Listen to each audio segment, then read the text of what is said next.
والله العظيم استاذ انا والدتي لحد الان ما تدري بي انا محكوم.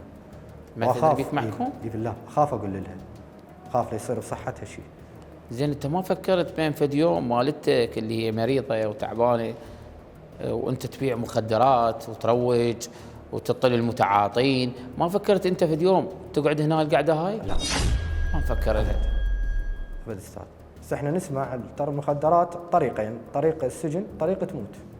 طريق الموت طبعا نعرفها احنا، بس مو نعرفها يعني نسمعها بس ما متصورين ان ننكمش وننسجن وتحقيق واصعد محكمه واصعد قاضي وروح نحط محامي وكذا وتنحكم وتجي هاي تاليت هنا بابا غير.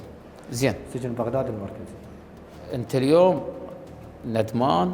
اكيد استاذ ندمان على اللحظه اللي ما سويت لنفسي شغله صنعه بالشارع. انا عمري صار 30 سنه استاذ، لا صنعه لا مصرف لا فلوس لا املاك لا كذا. شنو اللي بعدين من راح اطلع بالشارع بعد 6 سنوات، يعني من راح اطلع عمري 36 سنه، شو وقت الحق اكون نفسي حتى اتزوج. زين هذه كلها حسيت عليها استاذ هنا. زين ايش حاب توجه رساله للاشخاص اللي هم خارج القضبان، اللي هسه هم يشاهدوك يشاهدوني؟ والله احب اوجه لهم رساله استاذ، الحياه حلوه، حرامات تذبون روحكم بالتهلكه. ترى والله مصيركم السجن، والله العظيم استاذ مصيركم السجن. لا تفرح سنه سنتين 3 وروح 4 سنين تاليتك هنا.